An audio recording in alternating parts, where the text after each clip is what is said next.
ভারত স্বাধীনতা সংগ্রামে উলামাদের অবদান।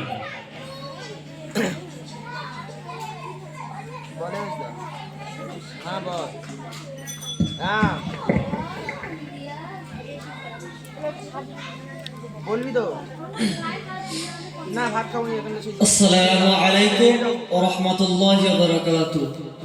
حامدا ومصليا ومسلما، أما بعد فأعوذ بالله من الشيطان الرجيم. بسم الله الرحمن الرحيم.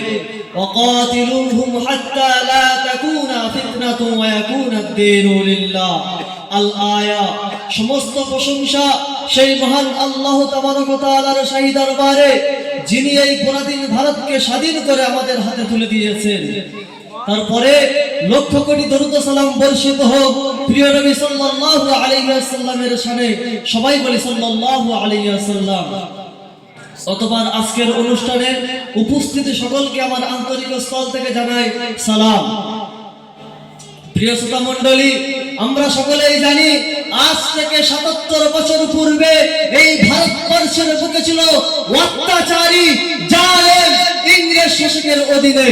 ইস্ট ইন্ডিয়া কোম্পানি ইউজ করে ব্যবসা করার অনুমতি নিয়ে তারা এই ভারতবর্ষে প্রবেশ করেছিল, কিন্তু তাদের উদ্দেশ্য ছিল ব্যবসা করার নয়, বরঞ্চ তাদের উদ্দেশ্য ছিল ভারতবর্ষের মাল, ধন, দৌলত, টাকা পয়সা শোষণ করে লুণ্ঠন করে নিজের দেশে নিয়ে যাওয়া।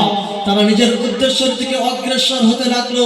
শ্রোতা শ্রোতা মণ্ডলী, কেমন ভাবে দেখুন, ১৬০১ খ্রিস্টাব্দে ইংরেজ সম্রাট ব্যবসা করার অনুমতি নিয়ে এই ভারতবর্ষে প্রবেশ করেছিল। সেই সময় ভারতবর্ষের বাদশা ছিল সম্রাট জাহাঙ্গীর।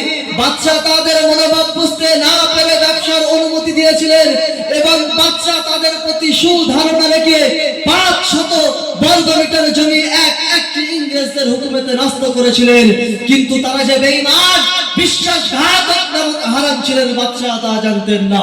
তারা ভারতবর্ষকে আপন অধীনে করে নিতে লাগলো। তারপর তারা ভারতবর্ষের মানুষের প্রতি নির্যাতন, অন্যায়, অবিচার, অত্যাচার শুরু করে দিয়েছিল। ১৭১৭ খ্রিস্টাব্দে মাইসুর নামক জায়গাকে আয়ত্তে করে নেয়।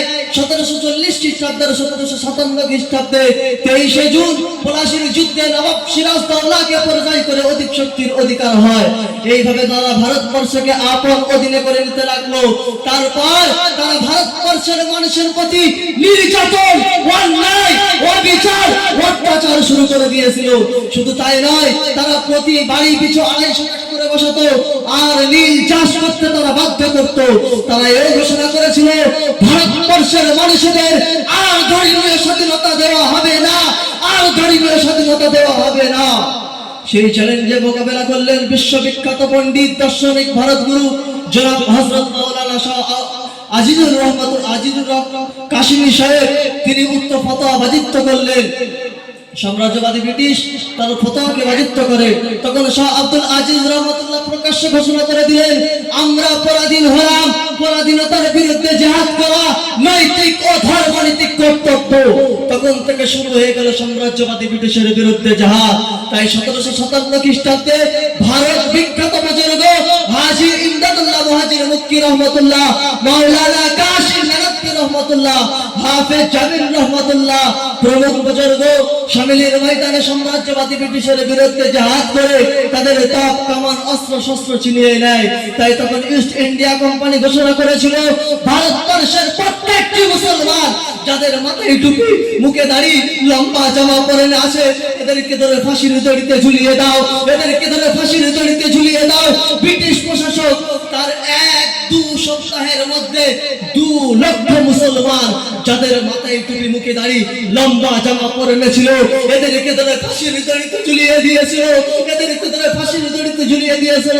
তার মধ্যে প্রায় ৫০০০ আলেম ওলামাকে ফাঁসির দড়িতে ঝোলানো হয়। তারপরে ওলামা সমাজ ক্ষান্ত হয়নি, তারপরে ওলামা সমাজ শান্ত হয়নি। স্বাধীনতার উদ্দেশ্যে বিপ্লব বাড়িয়েই চলেছে। তাই তখন ইস্ট ইন্ডিয়া কোম্পানি চিন্তা করলো যে আমাদের ক্ষমতা বজায় রাখার জন্য সর্বপ্রথম ভারতবর্ষ থেকে আলেম ওলামা সমাজকে নির্মূল করে দিতে হবে। তাই তারা ১৬৬৭ খ্রিস্টাব্দ থেকে নিয়ে ১৬৬৭ খ্রিস্টাব্দ ৬৪ খ্রিস্টাব্দ থেকে নিয়ে ১৬৬৭ খ্রিস্টাব্দ পর্যন্ত ১৪,০০০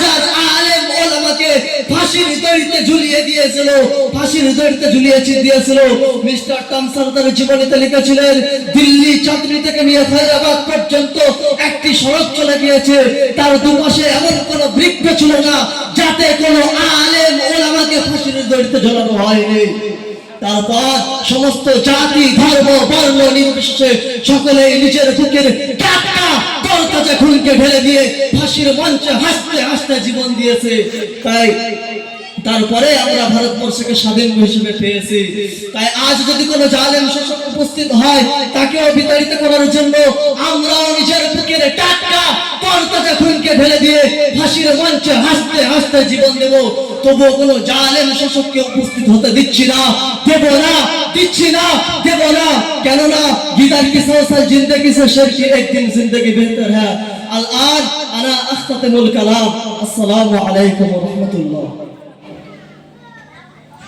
এখন